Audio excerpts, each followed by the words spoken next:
প্রতিদ্বন্দ্বী প্রার্থীকে অপহরণে ব্যবহৃত মাইক্রোবাসটি আওয়ামী লীগ নেতা হাবিবের। নাটোর জেলা নির্বাচন কার্যালয় থেকে তুলে এনে জেলা প্রশাসকের কার্যালয়ের সামনে একটি কালো রঙের মাইক্রোবাসে করে সিংড়া উপজেলা পরিষদ নির্বাচনের প্রার্থী দেলোয়ার হোসেনকে অপহরণ করা হয়েছিল। ওই মাইক্রোবাসটির মালিক আওয়ামী লীগ নেতা লুৎফুল হাবিব। উপজেলা নির্বাচনে দেলোয়ার হোসেন তার প্রতিদ্বন্দ্বী প্রার্থী। লুৎফুল হাবিব উপজেলা আওয়ামী লীগের যুগ্ম সাধারণ সম্পাদক। তিনি মাইক্রোবাসটির মালিক বলে স্বীকার করেছেন।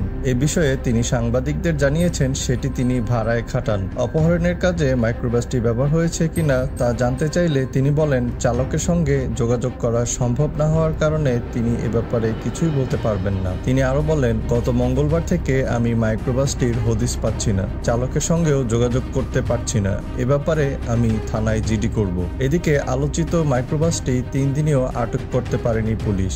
গাড়িটির নিবন্ধন নম্বর ও মালিকানার তথ্য পুলিশের কাছে আছে বলে দাবি করা হলেও সুনির্দিষ্ট কোনো তথ্য গণমাধ্যম কর্মীদেরকে দেওয়া হয়নি। এ বিষয়ে নাটোর সদর থানার ভারপ্রাপ্ত কর্মকর্তা ওসি মিজানুর রহমান বলেন, গাড়িটি যিনি চালাচ্ছিলেন তাকে শনাক্ত করা হয়েছে। তার নাম সুজন। ভিডিও ফুটেজ থেকে গাড়িটির যে নিবন্ধন পাওয়া গেছে তা বিআরটিতে পাঠানো হয়েছিল। বিআরটি এর প্রতিবেদনে উল্লেখ করা হয়েছে, সরবরাহ করা নিবন্ধন নম্বরটি ভুল, তাই মালিকানার তথ্য নিশ্চিত করা যায়নি। মিজানুর রহমান আরো বলেন, অনেক সময় ভিডিওর অস্পষ্টতার কারণে ভুল নম্বর চলে আসে, তাই আমরা গাড়িটি আটক করার চেষ্টা করছি।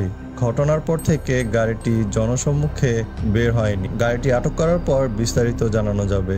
এই ছিল আমাদের এখনকার খবর। উপজেলা পরিষদ নির্বাচন 2024-এর পরবর্তী খবর শুনতে আমাদের চ্যানেলটি সাবস্ক্রাইব করে রাখুন। দেখা হচ্ছে নতুন কোনো ভিডিওতে নতুন কোনো খবর নিয়ে। আল্লাহ হাফেজ।